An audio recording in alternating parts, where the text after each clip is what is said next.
Parts of western Mexico are on edge after the Mexican army killed a powerful drug cartel leader on Sunday during an operation to capture him. He's known as El Mencho and was the leader of the Jalisco New Generation Cartel. His death sparked several hours of violence yesterday. Cartel members torched a number of vehicles and buildings, including in the popular resort town of Puerto Vallarta.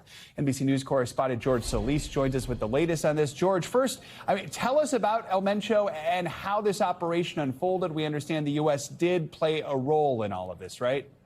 Yeah, that's right. Good morning, Joe. Nemesio Osuguera Cervantes El Mencho, basically known as a criminal kingpin here of this organization, this new cartel that was formed around 2009. The U.S. even wanting up to $15 million up for his capture, wanted for trafficking drugs, accused of trafficking migrants. I mean, literally as bad as they come. Now, the Mexican government killed him during an operation that was ultimately designed to his capture.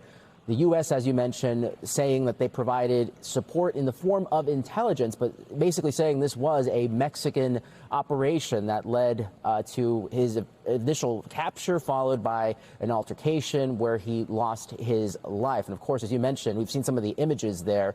This led to a lot of bloodshed. Cartel members furious by the death of their leader, setting cars on fire, torching buildings, and essentially locking down a lot of states and cities around Puerto Vallarta for safety. A lot of American tourists now stranded as the airport not officially closed, but so many flights were either diverted or people not just able to get out for their safety, Joe. Yeah, so in the wake of those chaotic and violent scenes, what's the situation like this morning?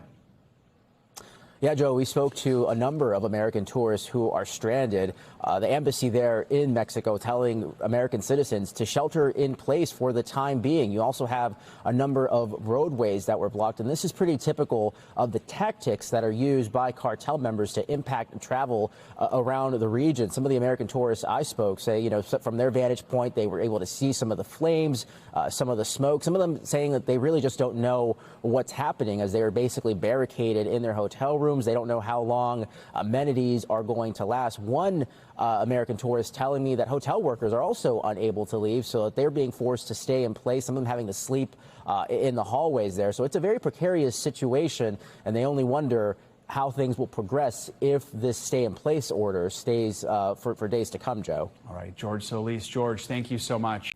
We thank you for watching, and remember, stay updated on breaking news and top stories on the NBC News app or watch live on our YouTube channel.